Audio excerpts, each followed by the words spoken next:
Assalamu alaikum students. Today we start our lesson number 4 and its name is Thank You Ma'am. Before starting our lesson, first we talk something about its writer whose name is Langston Hughes.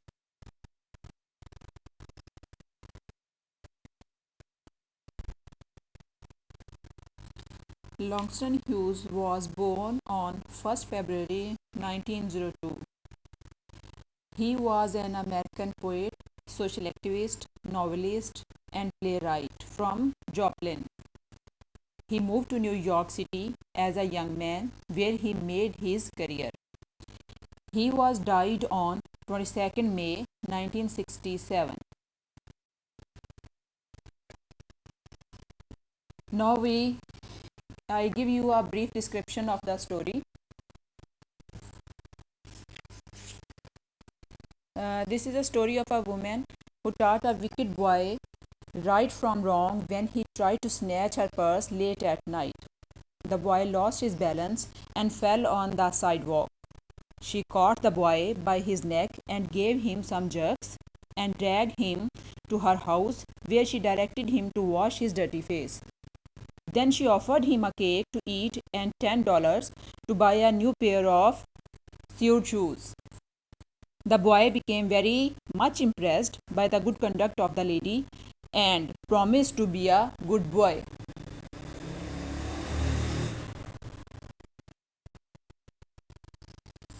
If we talk about the characters of the story, there are only two characters. One is a young lady and the second is a boy.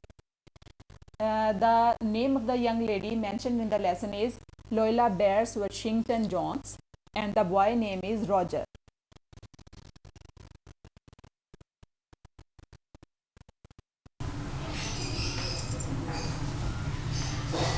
जी तो students, अब हम अपने lesson की translation करेंगे।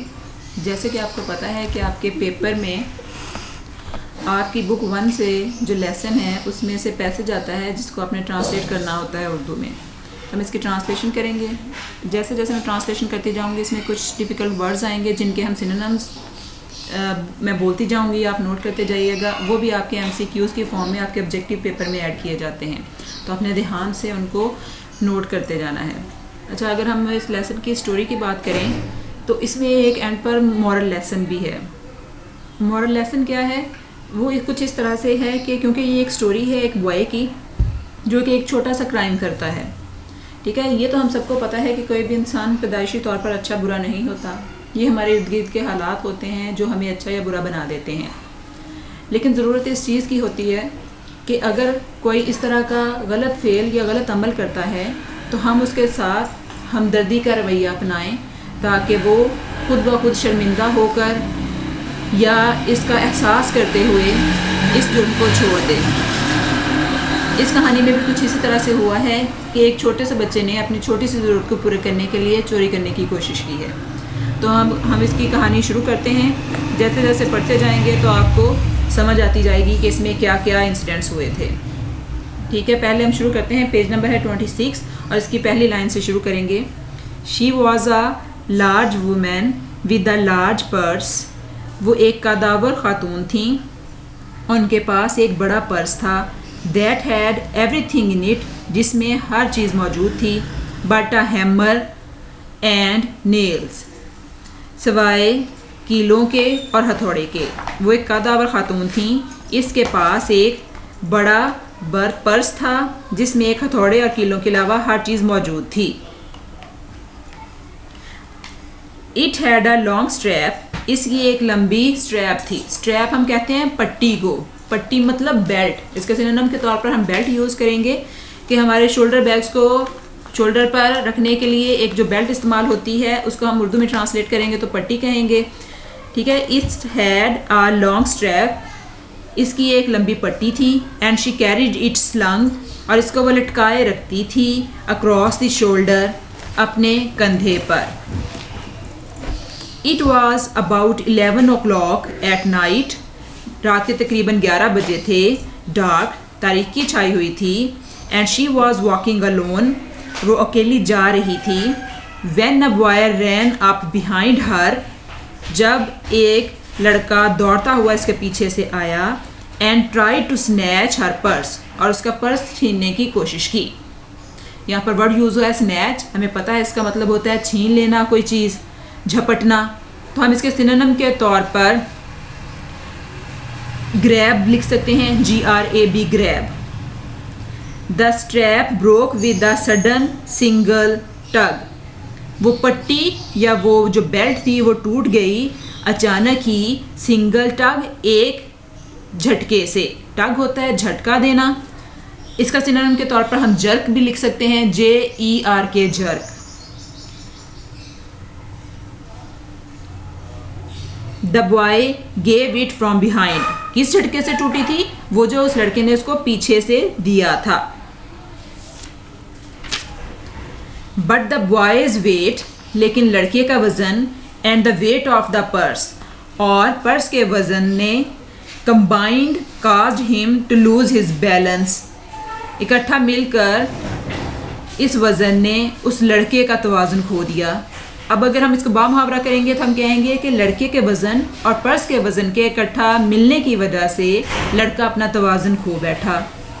Instead of taking of full blast, बजाय इसके कि वो ले उड़ता फुल ब्लास्ट, पूरी रफ्तार से, ब्लास्ट रफ्तार से, तेज़ी से कोई चीज़ ले जाना। तो इसके लिए हम लफ्ज़ यूज़ कर सकते हैं सिनोनिम के तौर पर gust, GUST gust.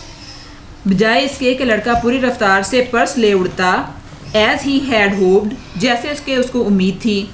The boy fell on his back, लड़का अपनी पीठ के पल गिर गया।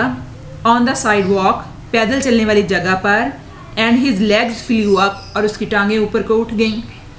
The large women simply turned around, वो दराज का खातून पीछे पलटी। And kicked him right square in his blue jean sitter, और उसने ठीक जाविये से इसकी नीली जीन्स के नीचे उसके कूलों पर ठोकर मारी। देन शी रीच डाउन, फिर वो नीचे झुकी। Pick the boy by his shirt front, और उसने लड़के को उसके गिरेबान से पकड़ कर उठाया। शर्ट फ्रंट होता है गिरेबान, कमीज़ का जो कॉलर होता है उसको बोलते हैं। एंड शूक हिम, और उसको झंझोड़ा।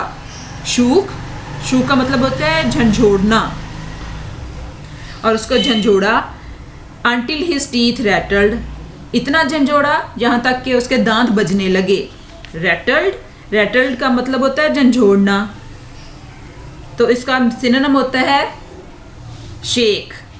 तो आज के लिए स्टूडेंट्स इतना ही काफ़ी है।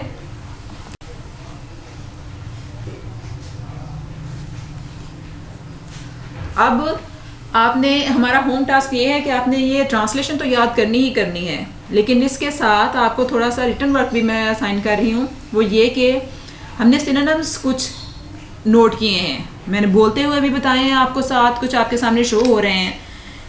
ऑलमोस्ट इन्हीं वर्ड्स के आपने 2 से 3 और सिनोनिम्स तलाश करने हैं और अपनी नोटबुक में नोट करने हैं। चलें, कल नेक्स्ट फिर अपना लेसन पढ़ेंगे। ओके, अल्लाह हाफिज़।